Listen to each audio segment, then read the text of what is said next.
चाहे वो वीट का ले लो, चाहे आप पेड़ी का ले लो, कि धान गेहूं इत्यादि जो भी है ना, उनका उत्पादन वहाँ पे अच्छा होता है, क्योंकि वहाँ पे किस प्रकार की मृदा है, जलोढ़ मृदा है। मैं अकॉर्डिंग टू उत्तराखंड कह रहा हूँ, समझिए ना आप। तो मैं 4 मृदा है, क्या क्या होता है, पहले बताया मैंने क्या, ब्राउन फॉरेस्ट सॉइल, भूरी वन मृदा, दूसरा काम है हिल मृदा, जो पहाड़ी मृदा, पर्वतीय मृदा जिसे कहते हैं।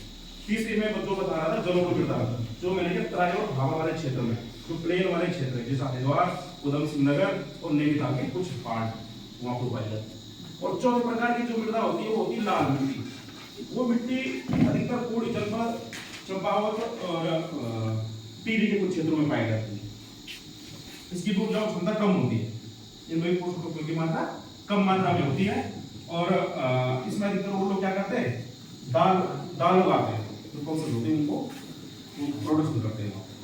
तो 4 प्रकार की मृदा मैंने आपको बता दी। मृदा का जो आप लोगों ने पढ़ा होगा या पढ़ते होंगे आप लोग कि मृदा का जो मृदा की हम लोग जांच करते हैं, तो मृदा का पता कैसे चलता है। मृदा 2 प्रकार की होती है। जो उत्तम प्रकार की जो मृदा होती है, एक अच्छी जो मृदा होती है, उसका पीएच मान कितना होता है, मृदा का पीएच मान 7 होता है, 6.5 से 7 के बीच होता है। जो उत्तम प्रकार की जो मृदा होती है, जो स्वस्थ मृदा होती है, यदि पीएच मान मृदा का 6.5 से नीचे है, तो वो मृदा क्या हो जाती है, अम्लीय हो जाती है। और यदि मृदा का पीएच मान 8.5 से ऊपर होता है, तो वो मृदा क्या होती है, क्षारीय हो जाती है। ये तो आप लोग पढ़ते ही होंगे। विशेषताएं क्या होती है, अम्लीय मृदा में क्या होता है कि जो कैल्शियम, मैग्नीशियम, फास्फोरस और जो पोटास होता है, वो क्या होता है, उसकी कमी पाई जाती है। और जैसे एल्युमिनियम और फेरस बोले तो आयरन की लो है, उसकी क्या होती है, अधिकता होती है। जो अम्लीय मृदा होती है उसकी ये विशेषता होती है। और जो क्षारीय मृदा होती है उसमें क्या होता है, सोडियम आयन की अधिकता, सोडियम लवणों की अधिकता होती है। जो क्षारीय मृदा होती है, होती कैसी है प्रोसेस। अम्लीय मृदा अधिकतर कहाँ पाई जाती है, अम्लीय मृदा अधिकतर जो पहाड़ी क्षेत्र होते हैं, जहां हम लोग रहते हैं, ये भी पहाड़ी क्षेत्र है, वहीं पे ही ज्यादा अम्लीय मृदाओं का पाया जाना होता है।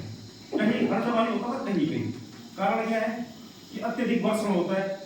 अब वर्षण से क्या होता है, ढालदार हमारे खेत होते हैं, जल निकास की उचित व्यवस्था तो होती नहीं है, हम लोग तो लापरवाही से खेती करते हैं।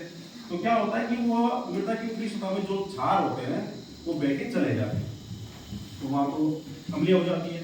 और जहां से बेकोन नीचे मैदानी भागों की हो जाती है, वहां क्या क्षारीय हो जाती है। तो क्या कहा मैंने, अम्लीय मृदा में क्या होता है, कैल्शियम, मैग्नीशियम, फास्फोरस, पोटास इत्यादि की क्या होती है, कमी होती है। और आयरन और ये क्या बोलते हैं, एल्युमिनियम, तो उसकी क्या होती है, अधिकता होती है।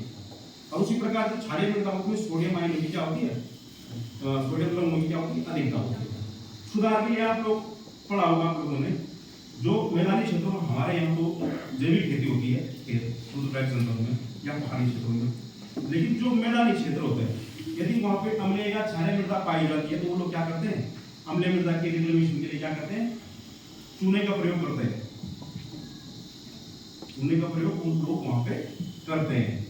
और जो क्षारीय मृदा होती है उसके लिए क्या करते हैं, जिप्सम का प्रयोग करते हैं, कैल्शियम कार्बोनेट, चूने का समझ होंगे आप लोग, कैल्शियम कार्बोनेट और डोलोमाइट, CaO सोल्ट वाले, ठीक होता है डोलोमाइट। तो उसका वो लोग क्या करते हैं, प्रयोग करते हैं किस के लिए, अम्लीय भूमि सुधार के लिए, और जिप्सम का प्रयोग करते हैं क्षारीय भूमि सुधार के लिए।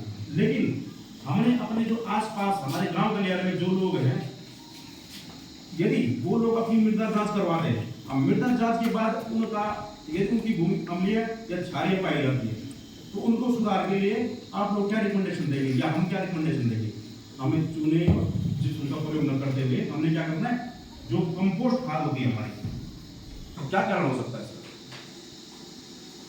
अब आइडिया लगा सकते हो आप। या एक बार मैं रिपीट कर लेता हूं कि जैसे नाइट्रोजन है, तो क्या होता है, जो पत्तियों का निर्माण होता है, जो हरियाली होती है, उसमें नाइट्रोजन की क्या मुख्य भूमिका होती है। उसके बाद फास्फोरस, जड़, फूल और फल निर्माण के लिए क्या फास्फोरस की आवश्यकता होती है। उसके बाद है पोटेशियम, पोटेशियम रोग प्रतिरोधक क्षमता बढ़ाने के लिए पोटेशियम की आवश्यकता होती है, ये तो मुख्य हो गए। उसके बाद जो द्वितीयक थे, द्वितीयक में क्या होता है, मैंने कैल्शियम बताया ना, तो कैल्शियम क्या होता है, कोशिका भित्ति निर्माण इत्यादि में सहायक होता है। उसके बाद मैग्नीशियम बताया, तो मैग्नीशियम क्या बताया? क्लोरोफिल का एक पार्ट है, वो घटक है एक प्रकार से, क्लोरोफिल निर्माण में सहायक होता है एक प्रकार से। ठीक है, उसके बाद मैंने क्या बताया? सल्फर बताया। सल्फर क्या करता है? प्रोटीन विटामिन इत्यादि के निर्माण में क्या है? सहायक है। बहुत वेरी गुड। उसके बाद जो मैंने माइक्रोन्यूट्रिएंट बताए आपको कुछ, जैसे कॉपर का बताया। कॉपर का क्या बताया?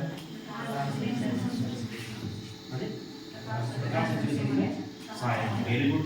उसके बाद बोरोन बताया था, जो परागण होता है या कोशिका विभाजन होता है सेंटिमिनल, उसमें भी क्या सहायक होता है। उसी प्रकार फेरस का, लोहे का बताया था, लोहा क्या करता है? क्लोरोफिल के निर्माण में सहायक है। तो कहने का मतलब ये है कि आप लोग अंदाजा लगा रहे होंगे कि यदि इन चीजों की डिफिशियंसी अगर फसल भूमि में होती है तो कहीं ना कहीं प्लांट को नुकसान हो रहा है कि नहीं हो रहा है। इसीलिए हम क्या करते हैं? मृदा जांच करते हैं। आप समझ रहे होंगे कि यदि उन तत्वों की एक ये मैं लाया भी हूं, इसमें आप लोग चाहते हैं, आप लोग देख रहे होंगे फास्फोरस का है, पोटास का है, गंधक का है, नाइट्रोजन, ये तुमने बना रखा है, जिंक का है, आयरन का है। तो इसमें इसकी क्रांतिक सीमा कितनी होनी चाहिए? हम लोग आमूल कहा करते हैं ppm में करते हैं। ppm क्या होता है? पार्ट्स पर मिलीमीटर।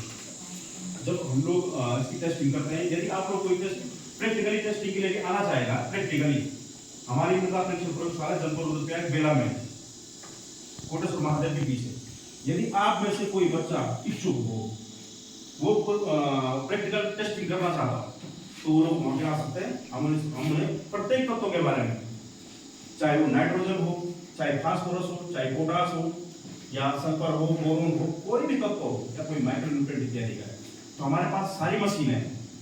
तो हम उनको टेस्टिंग करना सिखा देंगे और समझा देंगे कि होता क्या है, टेस्टिंग कैसे होती है। अभी तो हमने इजीली कह दिया कि इसकी हमने टेस्टिंग कर दी, लेकिन टेस्टिंग होती कैसे है उसके लिए हमारे पास इतना समय नहीं है यहाँ पे, ना हमारे पास क्या उपकरण है।